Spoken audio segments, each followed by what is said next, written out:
Անհամբեր են արձվանիկցիները, տրակտորի աշխատանքին հետևում են առանց դադարի։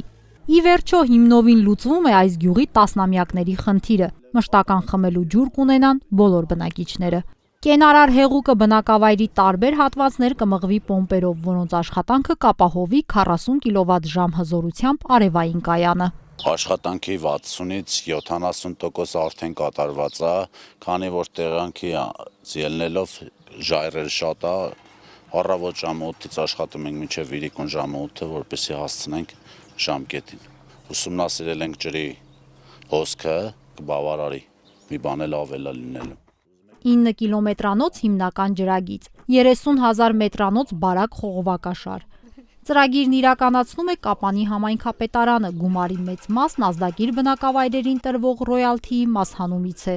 Համայնքում մի շարք գյուղեր ազդագիր են թե Զանգեզուրի պղնձամոլիբդենային կոմբինատին, թե Կապանի լեռնահարստացման կոմբինատին։ Հետևաբար մարզկենտրոնը 2 ձեռնարկությունների վճարած ռոյալթիից էլ մասհանում է ստանում։ 2024 թվականի համար ռոյալթիի մասհանման տեսակարար կշիռը համայնքի ֆոնդային բյուջեի եկամուտների մեջ կազմել է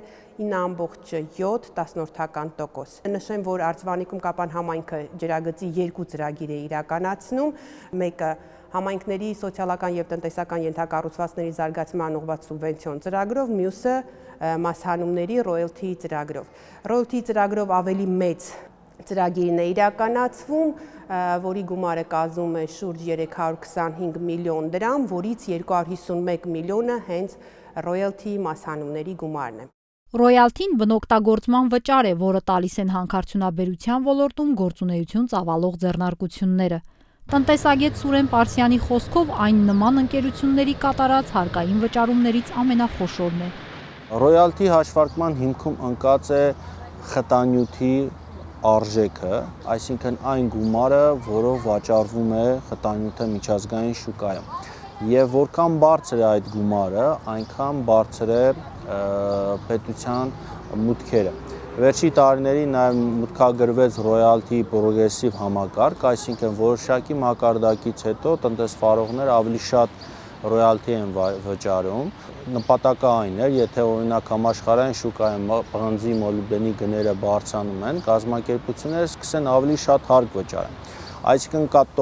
տոկոսից բացի նաև դրված է որոշակի շահութաբերության հիմք։ Հայաստանում հանքարդյունաբերական գործունեությունը հիմնականում կապված է մետաղների արդյունահանման հետ։ Համաշխարհային շուկայում վերջիններից գներից կախված ռոյալթիի վճարները կարող են ավելանալ և պակասել, բացատրում է տնտեսագետը։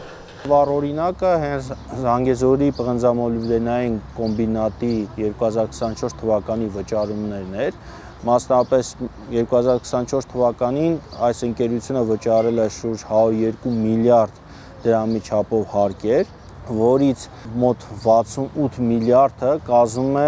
այլ հարկեր նկատի ունենք նաև ռոյալթին, հիմնականում ռոյալթին, եւ այս վճարները հաշվարկվել են ելնելով համաշխարհային շուկայի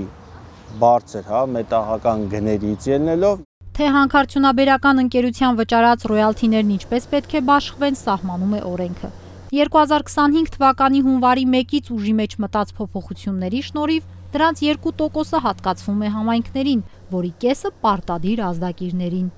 Կապանի համայնքապետարանում խոշոր ծրագիր է իրականացվելու նաև 2025 թվականի համար արված ռոյալթիի մասհանումից։ Այս տարվա համար մարզկենտրոնին տրվող գումարը 2024-ի համեմատ գրեթե կրկնակի ավելի է։